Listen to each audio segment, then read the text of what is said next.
안녕하세요. 와이즈 프로토 지영입니다. 오늘도 제대로 된 정보를 전달해드리러 왔습니다. 이번 영상에서는 미국 축구를 분석해봤습니다.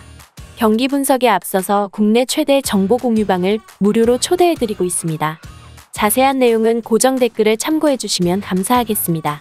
첫 번째 경기는 7월 18일 8시 30분에 시작하는 필라델피아와 DC 유나이티드의 경기입니다. 우선 필라델피아는 지난 라운드 뉴욕 레드불스 전서 1대1 무승부를 거뒀습니다. 최근 리그 3경기서 2무 1패로 주춤합니다. 리그 선두권 경쟁을 지속하기 위해선 빠르게 부진서 벗어나는 게 중요합니다. 다행히 전력 싸움서 우세를 보입니다. 승기를 잡는데 큰 고전은 없을 전망입니다. 전방 파괴력이 상당합니다. 주포 프르지빌코가 앞선 5경기서 침묵을 지켰으나 움직임과 연계면에선 꾸준한 활약을 펼치고 있고 이선 자원인 몬테이로가 분전하며 득점과 도움 양면에서 좋은 모습을 보입니다. 로테이션 자원들 또한 제모를 다하고 있기에 경기가 풀리지 않았을 때 변화를 주기 쉽습니다. 멀티 득점 이상의 다득점을 기대해 볼 만합니다. 다만 최근 기복의 주요인은 수비 대처가 원활하지 않다는 것입니다. 선수 개개인 기량은 나쁘지 않지만 조직적인 부분서 잡음을 냅니다. 커버 플레이가 원활히 이뤄지지 않으니 개인 기량이 뛰어난 상대 공격수를 막는데 애로가 많습니다. 불필요한 파울로 상대 공격을 끊고 다수의 세트피스를 허용하며 실점 위기를 반복합니다. 지난 라운드서도 골키퍼 프리세가 무리한 파울을 범하며 퇴장당했습니다. 이번 라운드서 결장하기에 뒷문 불안이 한층 심각해집니다. 무실점 도전은 허황된 목표로 비칩니다. 이어서 DC 유나이티드는 직전 라운드 토론토 전서 7대1 대승을 따내는 기염을 토했습니다.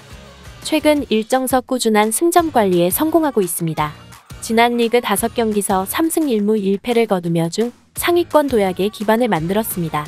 게다가 지난 휴식기를 활용해 친선 경기를 치르며 경기 감각을 유지했다는 점 역시 인상적입니다. 저항 자체는 가능한 일정입니다. 지난 라운드서 볼 수 있듯이 득점 성과가 꾸준히 나는 중입니다. 물론 토론토 퇴장 변수가 있었으나 이와 별개로 공격진 전반이 살아났습니다. 주포 카마라가 여전히 결정력을 높이는 가운데 로테이션 자원인 로베르타마저 2경기 연속골을 적중하며 카마라 의존도를 덜었습니다. 측면 자원들의 과감한 공격 가담마저 매섭게 이뤄지고 있습니다. 1득점 정도는 충분히 꾀할 만합니다. 문제는 맞대결 전적이 좋지 않습니다. 최근 5번의 맞대결서 1무 4패에 그쳤습니다. 5득점을 넣는 동안 15골을 내줬습니다. 필라델피아 강공의 수비 대처가 되지 않습니다. 실제로 올 시즌 후반 기복에 애를 먹는 경우가 잦습니다.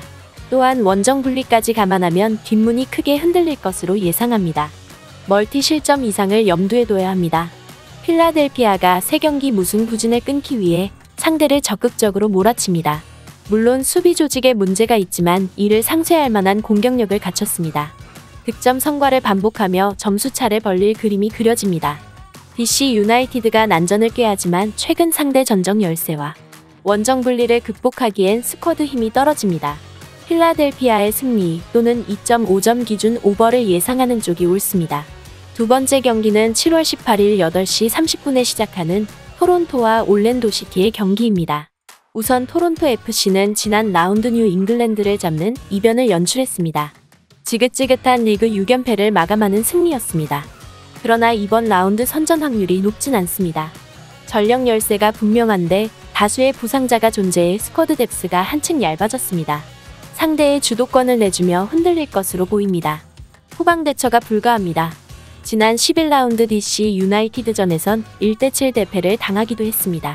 신곤잘레스 센터백 조합이 라인을 물려 후방을 담당하고 있지만 전진 패스를 쉽게 통과시키는 탓에 배후 공간 노출이 잦을 수밖에 없습니다.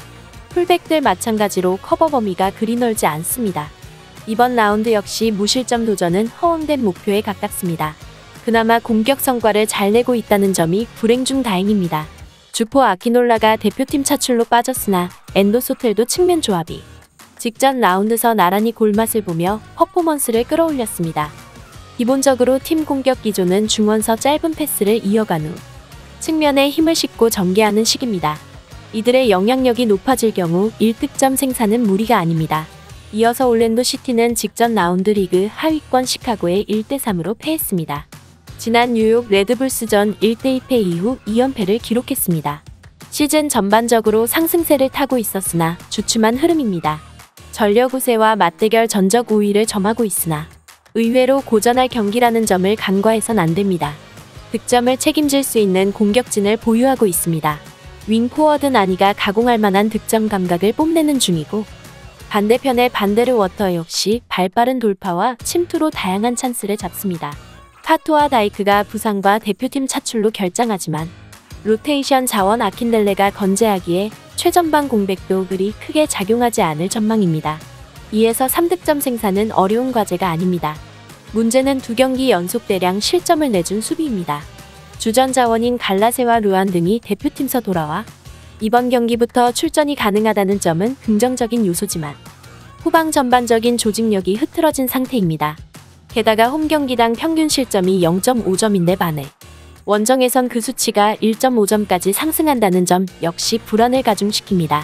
1실점 정도는 여유롭게 열어두는 편이 낫습니다. 지난 라운드서 동부 선두를 잡아낸 토론토가 또다시 이변을 꾀합니다. 하지만 후방 불안이 심각한 상황서 큰 변수를 활용하기 어렵습니다. 득점 생산 이상의 성과를 내지 못할 전망입니다. 올랜도 시티는 직전 2연패로 에너지 레벨이 떨어졌으나 전력 우세를 점하고 있는 데다 최근 맞대결 전적마저 좋습니다. 상대를 수세에 몰고 경기를 풀어갈 가능성이 높습니다. 올랜도 시티의 승리 또는 2.5점 기준 오버를 예상하는 쪽이 옳습니다. 이번 영상에서는 미국 축구를 분석해봤습니다. 오늘 영상이 좋은 참고자료가 되셨길 바랍니다. 또 국내 최대 정보 공유방이 있으니 고정 댓글 참고해주시면 감사하겠습니다. 저는 YG 프로토의 지영이었습니다. 구독과 좋아요 알람 설정 꼭 눌러주세요.